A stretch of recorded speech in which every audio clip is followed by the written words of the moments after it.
de kakra bi wo ha say dwumedia otimi di ye eboaye ema Real Madrid etimi nya results be at some point in time esa so exploit your more ema FC Barcelona then we will link it to the Chelsea game and the level of results ema muti na de enti eboaye ema Chelsea etimi nya adapa na mutimi nya results editi at Chelsea in this particular aspect na Luther yen hwa de bi kakra bi wo ha say ukopie mu din a we ye omo ni team efe no FC Barcelona na omo hwe oni FC Barcelona na ye biem kakra bi a Luther wan ni Dani Carvajal on a shadow number 2 jersey no. Now Real Madrid has switched formation to a certain extent. Say Nipa was anko wasi no. Branty e friend Rodrigo. Okay. But instead of Rodrigo, no one on the winger no on the ball. They be on Rodrigo be double up with either Benzema, Vinicius or Luka Modric. It is asiano ne da honi nyina no. Carlo Ancelotti akache Dani Carvajal say ubo tu de ba obo as a wing forward. Tem bia no. Team ni go into attacker. E was all baby say.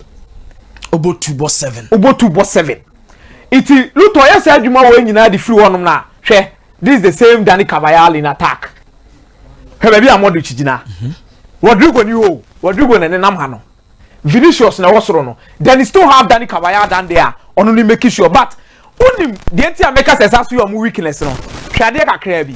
Dani Carvajal ba na so beduru say ya. Opponent na mbo afri omo anamu sase apase afri goalkeeper no de aba. Why Alejandro Balde on Barcelona left back.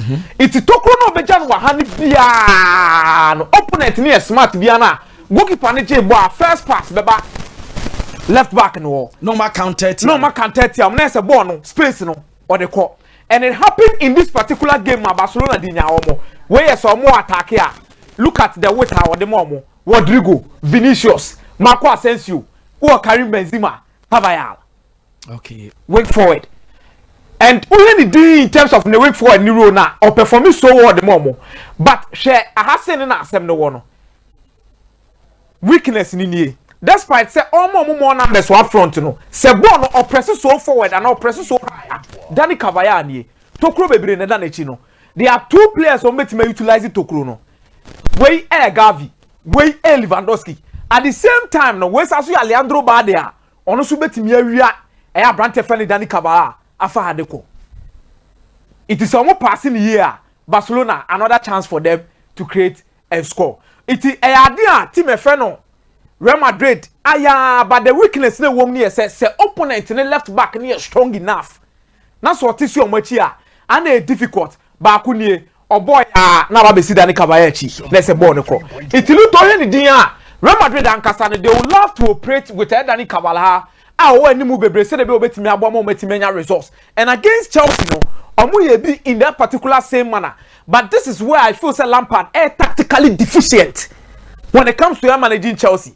Have a big problem edume team e friend Chelsea now ready din Chelsea ankasa line up with a 5 back it will line isu din 1 2 3 4 5 omo nie then ubenya o 3 midfielders it bench wall Khalid Koulibaly Thiago Silva or Fofana then o Reece James.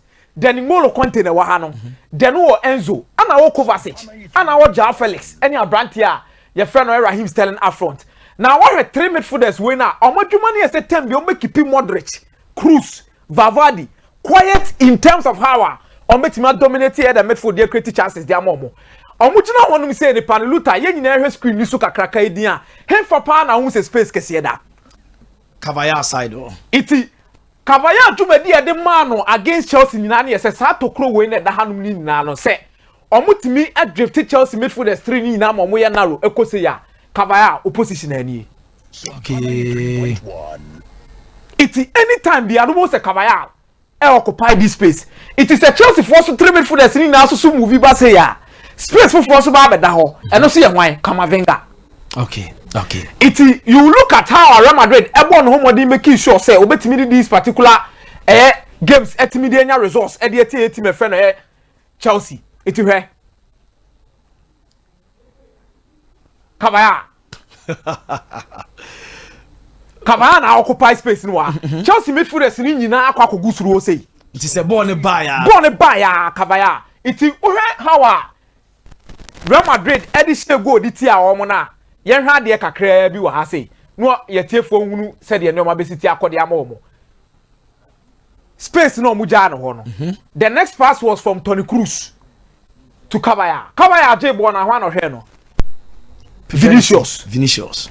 Cavaya tracks Vinicius or running into the sector. Benzema also runs the connection goal. Tino Jibo Biano Pijano. Or Jibo Biano Pija. And the funny aspect in here say, Olweka say, Ade, Eonon Kwana, she. This is another plot. Where why? Kamavinga. That means Chelsea made for the slim and saying, Naba, see her. Eba Cavaya Hono. Tokuno Muja Honona. Kamavinga. Also pass Benzema. So that is the routine. Tactically, there's a Carlo Ancelotti first leg, you know. Kamavinga and the Cavaya and the key. And the ball Lampard. And not the ball Lampard. Normally, teams on Betimia Shia side were Netimia Haomono. Obi to say Bia or back with the 4-back system. Now, Ubeheni deal with Ene, how I was expected to Real Madrid. What am I mean you will say charity for her, they can crab in Abu, the importance of Abrantia, your friend Danny Carvajal in this particular setup. Say, oh boy, I'm a team friend at Chelsea, a team fan into my party. Now, Luther, Ubeheni deal, how why important to the system, no, is definitely shown and believes, say, that you say Real Madrid person more achieve results be with Abrantia and I papa friend Danny Carvajal. They will need to do a lot and make sure say almost ebetimi aka. Now look at this. Way Chelsea formation and likely so betimi use. Okay. Really if Chelsea decide to go with a 4-back, I bet to say Baldi and the Carvajal there so be anymore. Oba ni Musa na Ubebusa say when the left back their match Chelsea, it's not very important say can bench or benefit. Bench or on the card no in the first leg. Because one or attack here is so good, or good crosses and or good shot. I'll bet me there goes. Oba 4-back na Makukurea na the left back no. And they said Danny Carvajal pressing over anymore. Kukurea bet my Yaduma na Leandro Bade ye bima Barcelona. I want to see Carvajal achieve the share Real Madrid na. That is where the problem lies. But if Chelsea can get their 2 fullbacks working fully in a 4-back system, I believe say Santo Krontoko anyhow Carlo Ancelotti, Emma Kamavinga, and Danny Carvajal, press up high the pitch no. Obuko anymore. I believe some Musa Bitimaka results no more. Okay. Chelsea did your okay so. If Chelsea can win this game, I will say with James Nikukurea, a year Jumana Leandro Badi at a point in time when you run around a year my yetima. From more Barcelona and more multimedia Real Madrid. They will come forward. But there are intriguing records between these particular two teams. They are very interesting. The other kind is Real Madrid out of 19 games, or more leading 2 now, more winning first leg by 2 goals to 0. No, they 18 or more qualify. Okay. But we Chelsea in their entire UEFA Champions League history, team BN one more what team across Stamford Bridge, I share Chelsea twice. Sir. Yes. Last season, Real Madrid share Chelsea war. This is no way to my but team BN one more what team across Stamford Bridge in Champions League history for Chelsea. What team rush Stamford Bridge? Same rush Stamford Bridge, share Chelsea twice. Last year April, Madrid koho. Until Benzema kunya man of the match. Kunya man of the match. But in the history of Chelsea, it been said that. Sana wo Cardinals and the GD or Chelsea. And the GD or hold the more because of the history of the UEFA Champions League. Real Madrid is also a history of Modeba. But I would say that if Real Madrid can be stopped, then James and Kukurea must do a better job. Then you move quickly to Italy. Now Italy, about 3 minutes. Yes, Italy no say no so no. Metima catch say Napoli were do my. People think it is easy for Napoli to actually get a result against AC Milan. AC Milan. But me who is her, especially with the shape. Any choir AC Milan first one mutimi defend Anna Edding. The first leg mistake and I say Enyoma Napoli here will be because some way quite a mistake I can say. No, we are very careful whenever Luther on the coin. Okay, I said before on this game, no more league match I'm AC Milan across 4.